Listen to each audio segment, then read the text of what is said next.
Hello and welcome back to the channel.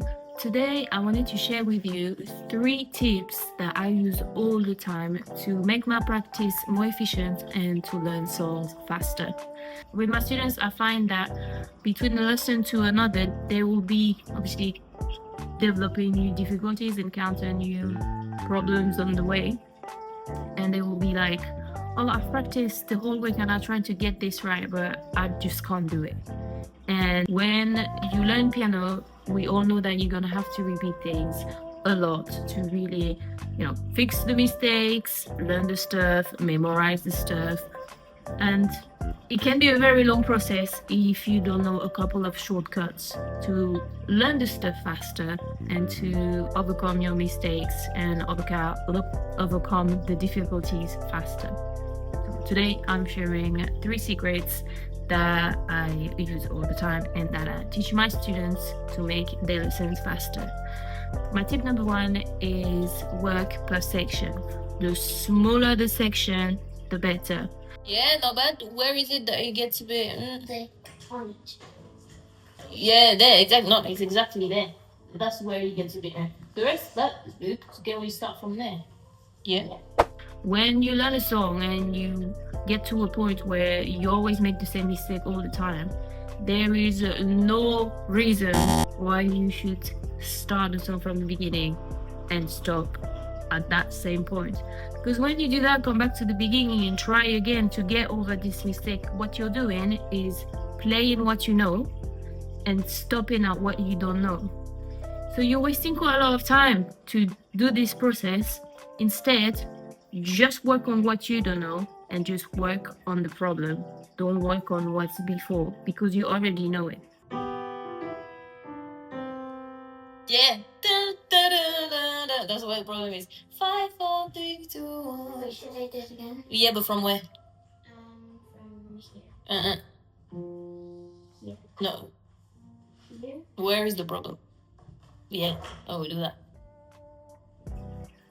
The smaller the section, the better, because you target a very specific problem. That comes to another point that is super important. You need to figure out what is the problem. Is it your right hand? Is it your left hand? Is it a jump you can't do on time? Is it a wrong finger? You always get tangled with your fingers. Is it a run that you struggle? Is it a rhythm? Is it a coordination thing? It can be, any of these things. So the quicker you can figure out what is the problem, the faster you will fix it. When you pick a small section to practice, you're making your practice so much more efficient and a lot shorter. Yes, it's important to practice, but what if your practice could be divided by 2 and you can fix a problem in 10 minutes instead of 30 minutes? Then that would be great and you can improve faster. This is the sort of tips that would help you fix a mistake in 10 minutes instead of like 30 minutes because you just target this specific area. Once you kind of know how to get over this difficult bit, then take it a little bit earlier. If you're struggling, I don't know, if you're struggling in that specific bar, then just take it maybe 2 bars before just to see if you can get into this problem and if you can play the thing without stopping. And that leads to my second tip: play your hands separately, especially if you play written music. But even if you play pop and your left hand is doing like complicated stuff, if you struggle to put your hands together, whatever the style is, do your hands separately. When I say specifically for written music, is because a lot of the time written music and classical music has a much busier left hand, most of the time, obviously. So it's so important for you to know how to play your hands separately. Perfect, before you put them together. Especially if you struggle on an area, make sure, go back to your hands separately and be like, let me just recap, check what I'm doing. I'm doing this. Okay, cool. And then I'm doing that. Oh, actually, I made a mistake here. Wait, let me do it again. And then sometimes, a lot of the time, you'll realize you know one hand better than another. So then that also helps you figure out what is the problem and where is it? What hand is it?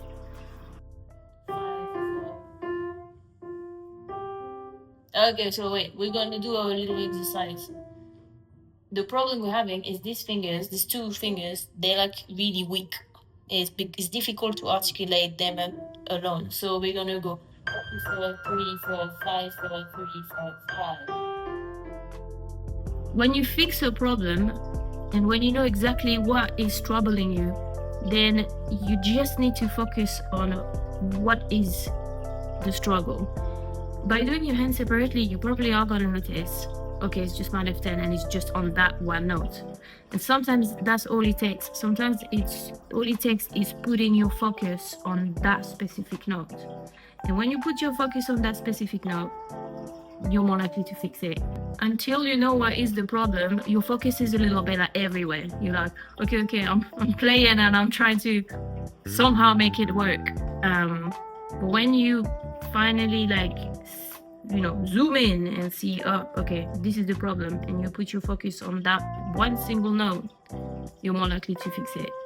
Like 90% of the time, that's all it takes, is putting your focus on the right thing, as opposed to a wide picture, If you struggle with something and you already have put your hands together, go back to your hands separately still, just to double check, and even make sure you can play your hands separately off by heart, especially on that tricky bit.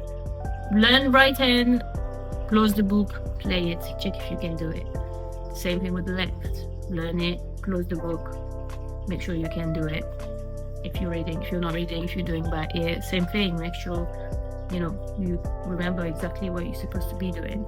Once your hands separately are perfect, no mistake, then try them again, hands together on that same section. And finally, tip number 3, slow down. Slow down as slow as you need. We're going super slow. Put all of your fingers on the piano and 5, 4, 3, 4. Make sure that you can do this bit really slow, because if you get playing fast and you're struggling, you're making your life so much harder. Do it really slow. There's no rush when you're learning this. If you can do it slow, you can do it fast. And if you can't do it slow, you can't do it fast. Learning the things slow is super important because it zooms in again closely. Can you actually do it accurately? Or are you winging it, basically? So make sure you slow down. It'll make your life so much easier. I teach a variety of students, classical, pop, adults and kids. And a lot of the time, everyone, kids or adults, wants to do the thing fast and quick, and it doesn't always work. And you're wasting time trying to repeat a fast thing for 20 minutes. Just do it slow a couple of times, get it right, and then speed up. Make sure that when you do it slow, you don't stop. That's another tip. You want to be able to do it slow without stopping. As slow as you need, but don't stop. And make sure that your rhythm is correct. Get the rhythm correctly. Don't stop. Do it slow. Once you've got all this, you can speed it up again. Yes! Well done. See, that was really good. How long did it take? Maybe like 2 weeks. Oh yeah, well, okay, 2 weeks. We started last week, but right now, because we couldn't do it. Maybe it's maybe a few tries. Yeah, it took about 5-10 minutes, but it only took 5-10 minutes because you know how to work on it now. You were like, yeah, okay, I'm making mistakes here, so I'm going to fix here. You didn't go back to the beginning every time, So that was really good.